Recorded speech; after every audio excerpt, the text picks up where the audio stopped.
Dito kami magdi-dinner sa Ichiran Ramen. Finally! Hi, Daddy! Gray! Isang ating ramen. Ngayon na yung flight natin pabalik sa Pilipinas.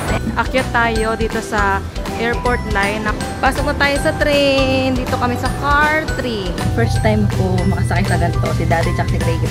Pangalawang beses na nila. Magkaiba kasi kami ng flight pa uwi sa Pilipinas. Bye-bye!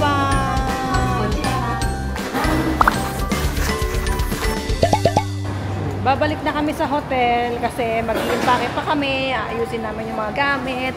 Feeling namin mag-over baggage kami. So, kailangan na namin ma-finalize lahat ng gamit namin, ma-impake na lahat para malaman namin kung sobra ba dun sa baggage allowance namin. Kasi if sobra, kailangan namin mag-purchase ng additional na baggage allowance. Since bukas na yung flight natin pabalik sa Pilipinas. Hintay muna tayo ng next train. Dito kami magdi-dinner sa Ichiran Ramen. Finally! 70 minutes. 75 minutes. Okay. Dumaan kami dito sa Pablo Cheesecake kasi nakikita ko rin yan na ay, Pablo Cheesecake ba tawag dyan? Basta Pablo. Tapos, bumili kami nitong tama, cheese tart. Cheese tart pala, ayan. Meron silang plain, merong brulee. Pero, ito yung mukhang masarap, yung may brulee. Kaya, yan yung binili namin. 350 ba? 450 isa? Tapos, yung kay Butchog. Oh, yung kay Butchog, ayan. Ito daw kasi yung gusto niya. Yan. Ano din siya, cheese tart din, pero may icing sa ibabaw. Masarap ba? Apa. Wow! Ichiran. Ano? Select 5. Ano? Tsaka ito. Tsaka din to. Ito mana to? Meron na. So, tig-isa na ito kinuha mo. Oh, sige, go. Nggak ada. Tsaka bawah. Ya udah ini kalau gitu sama aja. Aku ini. Kain. Muda. Ini gimana caranya nih? Aku ini. So, kanina habang naghihintay, pumunta muna kami sa Donkey, pumunta kami sa Pablo, bumili kami ng Pablo na cheese tart. Tapos, hindi pa namin nakakain yung cheese tart. Nag-blue kasi meron sila nung waiting na QR code. Tapos, kapag nag-blue daw yon, wait lang, papakita ko. Ganito siya. May timer siya kanina kung ilang minutes kayo maghihintay. Tapos, kapag nag-blue na siya, kailangan nang bumalik. Tapos, pagbalik namin dito, order lang doon sa machine. Tapos, order form nung kung ano yung klase ng ramen na gusto mo, kung spicy or what. Tapos, naghintay lang kami saglit dito. And, okay na, nakaupo na kami. Akala namin, mayroong family tables dito. Kasi may sinasabi si Daddy na may Ichiran branch daw na may family tables. So, hindi namin sure kung ito ba yun. Akala niya, dito daw. So, hindi ko sure kung yun ba yung Ichiran na nadamay or nasunog doon banda sa isang branch.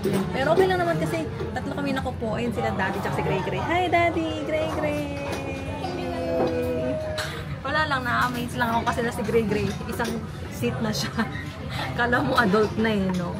Kasi si Gray, mahilig din talaga siya sa mga ramen. So, gusto rin namin siya dalhin dito. And kami, gusto rin namin matry. Kasi nag-Hong Kong kami, nag-Taiwan, hindi namin na-try yung Ichiran. So, let's save Ichiran for Japan. Pero nagplano naman talaga kami mag-Ichiran ng Taiwan. Pero, hindi kinaya ng oras kasi saglit lang kami doon.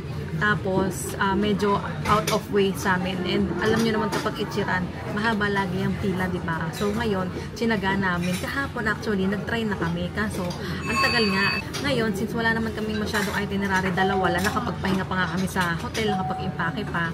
So, bumalik kami, lumabas kami ngayon ulit para makapag-Ichiran since last full day na nga natin ngayon. So, thankfully, ayan, makakapag-Ichiran tayo. Here it is, ang ating ramen. Tapos, ito yung noodles ni Gray. Isang buo din yung sa kanya. Kasi wala kami makitang mas maliit or kids meal ganyan. So, ayan. Pero maubos ni Gray yan. Ayun din. Ito, nilipat na lang namin sa mas maliit na bowl. Ito yung pinaglagyan ng itlog. Inorderan din namin si Gray kasi naisip tayo, baka hindi siya paupuin. Kasi pag hindi kakain, walang order, baka walang seat. So, inorderan na lang din namin siya. Mahilig naman si Gray sa sa noodles. Feeling namin, kung hindi man niya maubos, marami siyang makakain. Anyway, let's eat! Teka lang, nakita. Okay. Papa, baka ano bisa lihat loh. Parang maanghang sa akin, babe. Lihat tuh. Sa akin mahal. Anghang ba? Iya. Enak banget. Tuh,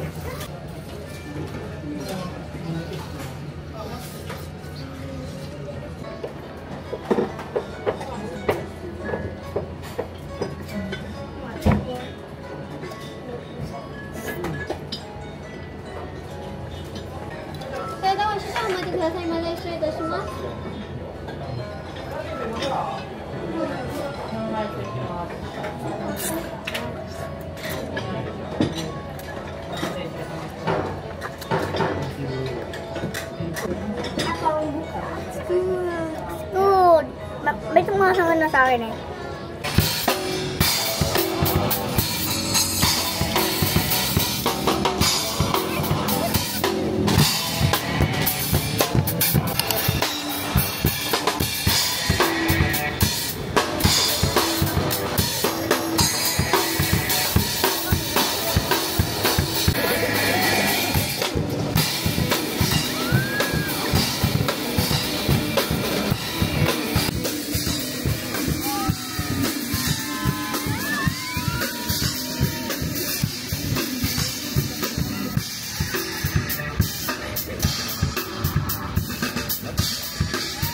Good morning! So ngayon na yung flight natin pabalik sa Pilipinas and nandito kami sa labas ng hotel.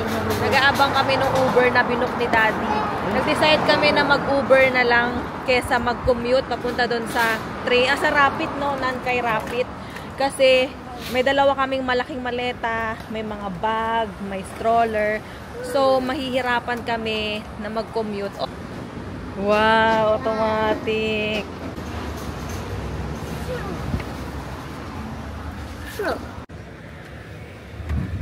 May bago ako.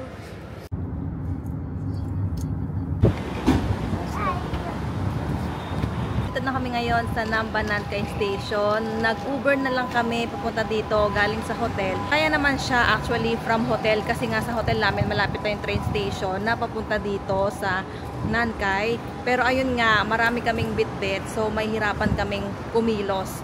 So para mas convenient at mas mabilis, nag-Uber na lang kami. Yung metro doon, ay hindi siya metro, metro ba tama? Parang yung, hindi ko sure kung metro ha, kasi doon sa pag-book ni Daddy, walang nakalagay na fixed rate. Unlike sa Grab, di ba, makita mo na yung fixed rate. Parang naka-range lang. So pagdating namin dito, saka lang lumabas doon sa screen, doon sa loob ng Uber, 1,600 yen yung fare papunta dito galing doon sa hotel. So ngayon, pupunta na tayo doon sa train station kasi sasakay tayo ng Rapid papuntang Kansai International Airport.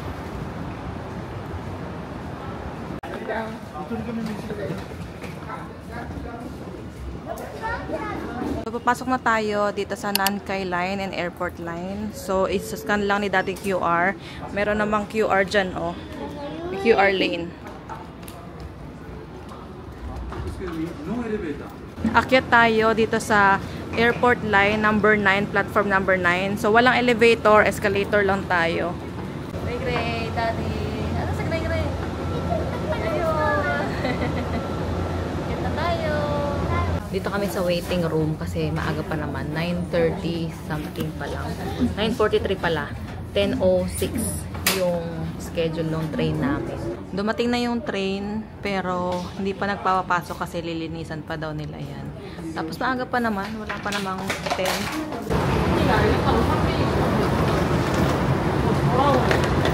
Pasok na tayo sa train. Dito kami sa car 3. Wow! Oh, may vendo din pala dito. Wow! Gusto ko pa yung benji. Merong lagayan ng mga luggage dito. Pero I think limited lang yan. Hindi lahat. So, paunahan. Tapos meron ding vending machine dito. May mga juice, water, may coffee. Nakasakay na kami dito sa train. First time ko makasakay sa ganito. Si Daddy tsaka si Gray Gray. Pangalawang beses na nila kasi ito yung sinakyan nila from airport papuntang Namba. Nung pumunta sila dito sa Japan. So ako, first time kasi, ngayon pa lang naman ako mag-Osaka na airport. Kasi sa Tokyo ako nag-enter, diba? So exit ko is Osaka na. Dito sa harap, merong mga table, pwedeng ibaba. Yan, kapag kakain, or magla-laptop, pwede. Tapos dito sa labas, merong CR. Pag exit dyan, merong CR. Ito yung CR. Ito yung pang mail. Ito naman pang pareho. Yan. Merong toilet. Merong maliit na lababo. Tapos ito naman pang female lang siya. Ayan. Meron namang nakalagay dito. Female. Tapos male. Tapos ito all gender. Ito namang isa is lababo lang talaga siya. Ayan lang.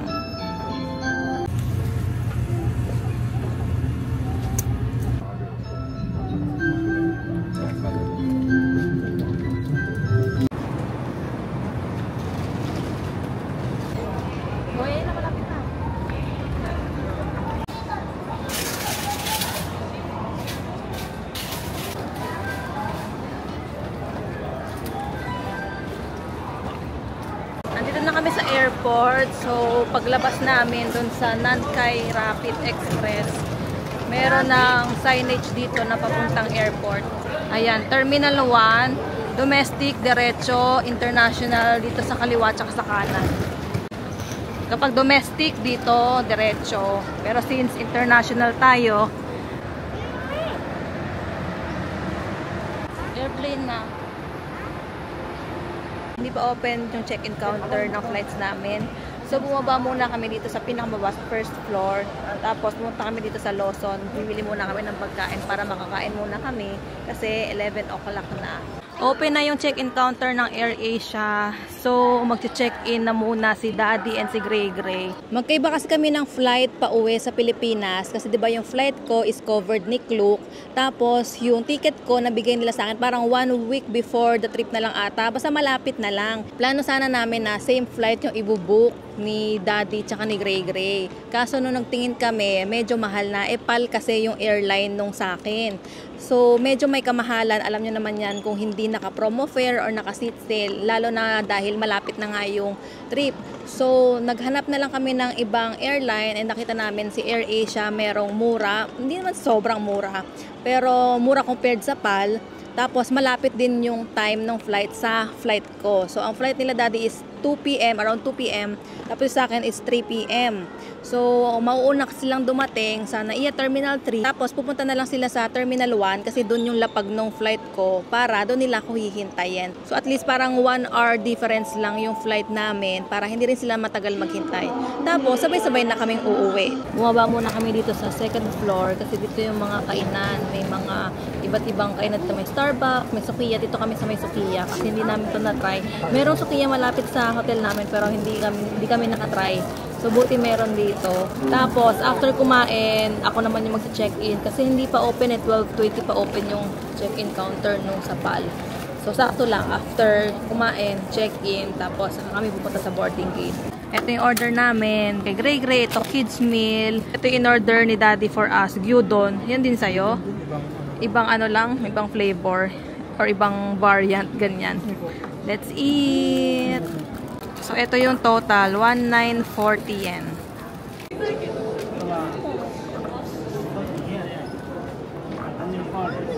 Ano? Ako naman yung mag-check-in dito sa Philippine Airlines. Pila tayo dito sa economy. Ayan na, nakapag-check-in na rin ako. May boarding pass na ako. And papasok na tayo dun sa boarding area.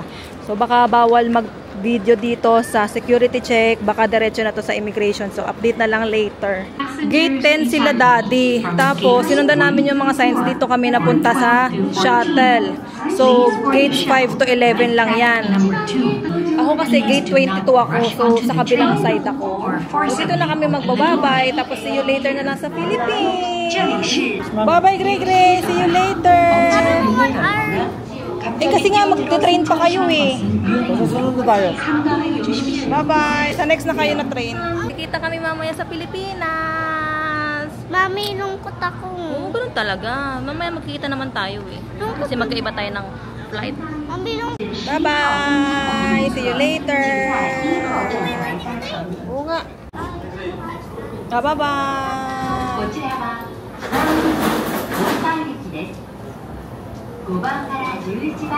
Daanan namin to kanina, confectionery. Sabi ni Daddy, tingin daw ako baka may mabili ako. Malakas na makabudol eh, no? Ito yung lagi namin nakita sa mga vlogs. Tapos wala kaming mabilhan, mahanap na mabilhan. So, ibuti meron dito. Kuha tayo ng isa. Ito lang 8 pieces lang. Masyado nang malaki tong 12 pieces. Kasi bibit-bitin ko lang siya. Tapos itong Royce, budol to ni Dayan. Sabi ni Dayan, magtira daw ako ng luggage space para sa Royce. Pero isa lang. Ito lang. Ito yung number 1 eh. So, 1125. Ito kasi mahal na to, oh, pistachio. So, ito lang dalawa bibilhin ko. And medyo mahaba yung pila. O, diba? Nasa airport na lang, nakapag-shopping pa. Susme.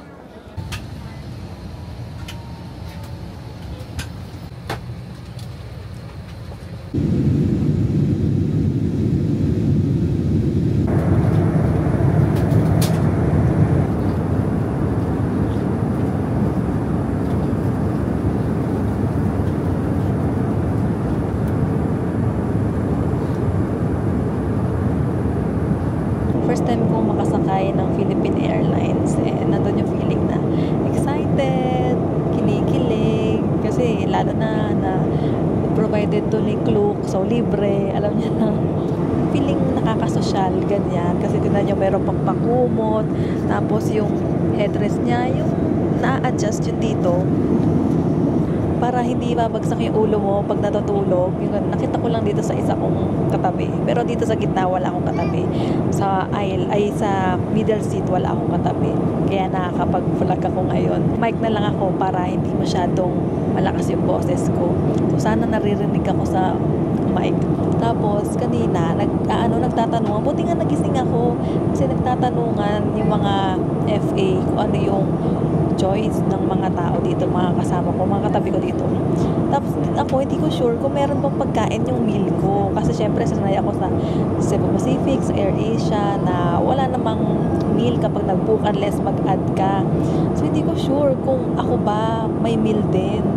Or, hindi ko sure kung lahat ba may meals or nag-add on lang sila ng meals kaya binibigyan. So, edi ano lang ako, cellphone, ganyan. Kasi baka mamaya, wala naman pala akong meals tapos magaling ako or magtanong ako, nakakahiya. Pero tinanong ako, sabi, Ma'am, would you like to have your meal? Ganyan. Sabi ko, yes. So, medyo kinabahan ako kasi baka mamaya may bayad pala. Tapos nag-yes ako. Pero sabi ko, meron naman akong card dito in case na may bayad para hindi naman ako mapahiya. Pero wala namang bayad. So, kasama siguro sa meal yun.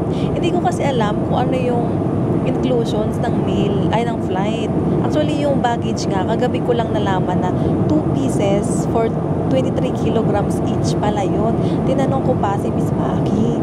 Kasi, ang pagkakaintindi ko, nakalagay kasi doon sa ticket, 2 piece lang.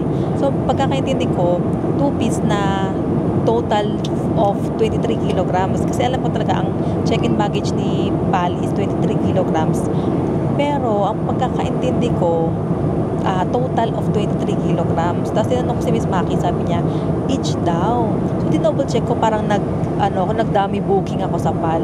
23 kilograms each nga, yung kasama doon sa ticket ko. So, yun, nakaka-feeling blessed. Ganyan. Na-experience ko to. Hopefully, next time, malay nyo naman, di ba, ma-afford natin na makasakay sa Philippine Airlines sa kaming tatlo. Motivate lang ako ngayon na mas pag-igihan pa, mas pagtrabahuan pa.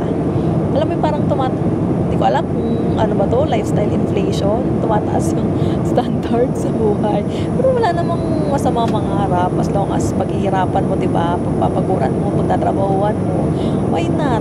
So, yun lang, medyo na-emotional lang ako na na-experience ko tong mga bagay-bagay na to. Parang naalala ko na naman yung buong week ng Creatorverse. Imagine, all expense paid siya. Wala akong ginastos ni isa. Even yung travel tax, i-reimburse nila. Thank you so much, Clue, kay Miss Maki. Very, very hands-on si Miss Maki. Very alaga. Very supportive. very spoiled kami sa kanya. And thank you din ulit sa mga nakasama ko sa Club Creators, lalo na sa Team Philippines. Kasi, na ano nga ako na, alam mo yun, na may times na nai-imposter syndrome ako, na parang deserve ko pa to lahat, na lahat na na-experience ko, bakit, alam mo yun, thankful naman ako, sobrang grateful ako, sobrang thankful ako sa lahat ng mga nangyayari sa buhay namin ngayon. Ewan ko ba, bakit ba ako nasisenti? Kasi ako makatulog, parang enough na yung idlip ko kanina, parang nakatulog ata ako ng 30 minutes or almost 1 hour kanina bago nabigay yung mga food. Tapos ngayon din ako makatulog, gumagawa na lang ako ng content. So ayun, update na lang later, parang malapit na ata kaming mag-landing. Okay, nakalabas na ako. First time ko lang din dito sa Terminal 1. And very straightforward lang din. So, paglapag, immigration, baggage claim, tapos, customs. So, okay na. Ayan na sila daddy. Ayan na si daddy and si Gray Gray. Nagmo-moist ata yung camera ko. Hi!